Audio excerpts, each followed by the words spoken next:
মিনাসান কনিচিওয়া নিহাঙ্গো academy থেকে সবাইকে স্বাগতম। আজকে আমি আলোচনা করব জাপানি ভাষার মিনানো নিহাঙ্গো বইয়ের লেসন 3 গ্রামার নিয়ে। প্রথম স্টেপে 1 নাম্বার রুলসে রয়েছে Japanese time counting.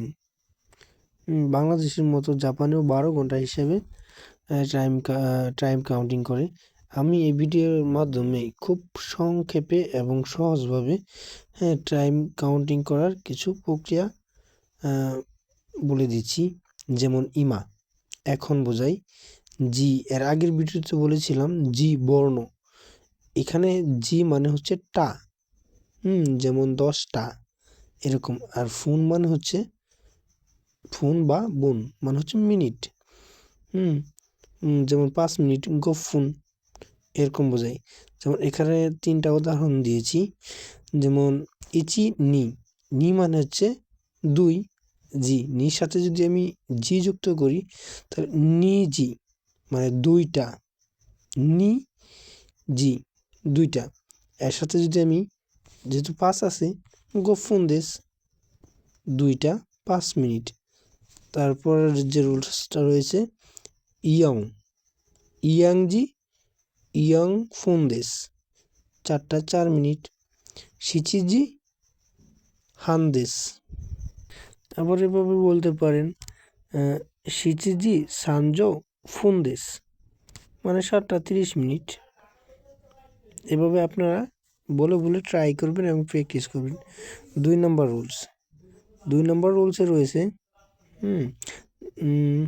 Japanese verb and টেন্সের ব্যবহার।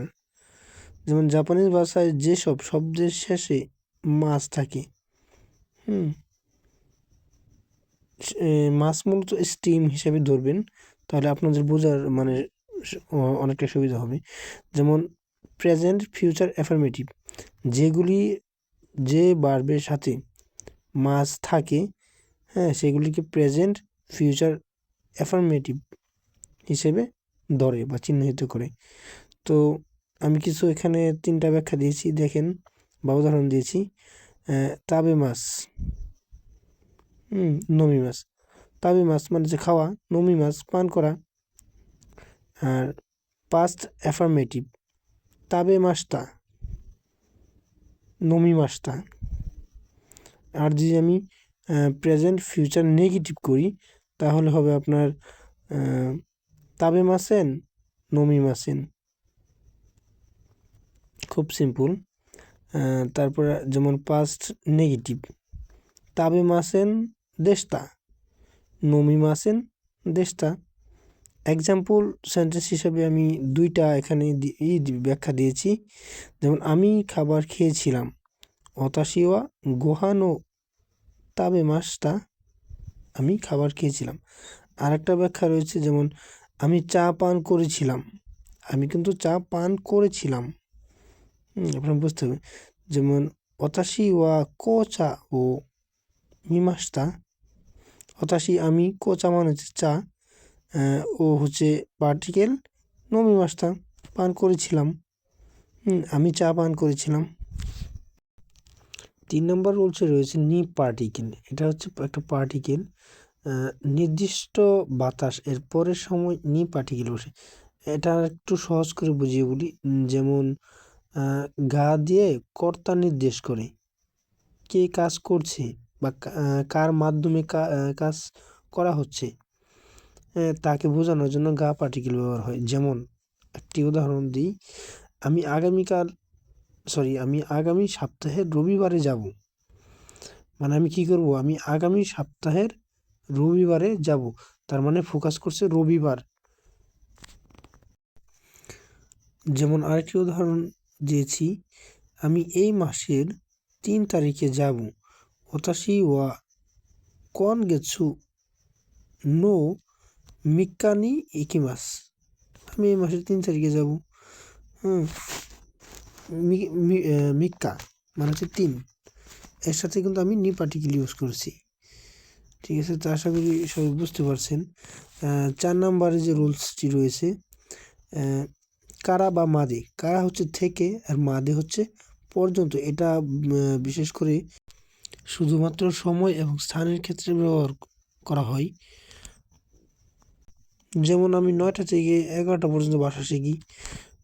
আবার যেমন মনে করেন আমি 10টা থেকে 5টা পর্যন্ত কাজ করি। যেমন সিম্পল একটি উদাহরণ দিয়েছি আমি, ওতাশি ওয়া রুকোজি কারা জো ইচিজি মাদে নি নিহন ও বেনকিউ শিমাস্তা। আমি 9টা থেকে 11টা পর্যন্ত জাপানি ভাষায় পড়াশোনা করি। এই 2টি শব্দ দ্বারা বোঝানো হয়েছে যে আপনি কয়টা থেকে কয়টা পর্যন্ত কাজ করেন, আবার মনে করেন কয়টা থেকে কয়টা পর্যন্ত অফিসে থাকেন। এই অর্থটুকু বা এই অর্থে ব্যবহৃত হবে।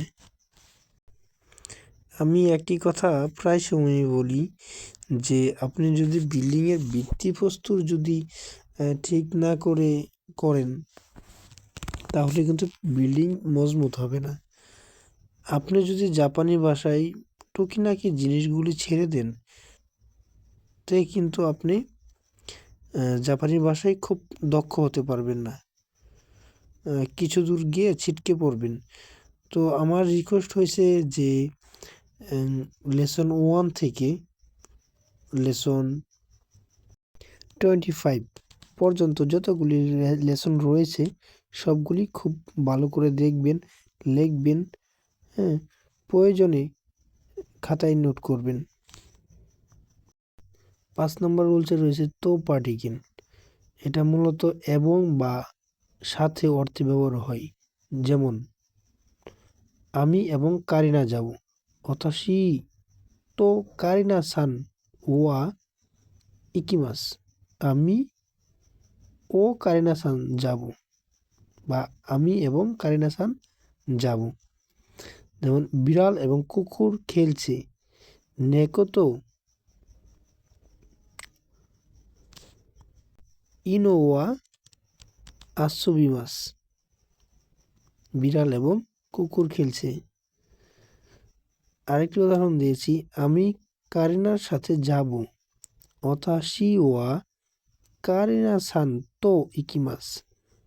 আমি কারিনার সাথে যাব। এই লেসনে আমরা যে পার্টিকেলগুলি শিখলাম, যেমন তো পার্টিকেল, কারা, মাদে এবং নি, এগুলি খুবই গুরুত্বপূর্ণ পার্টিকেল।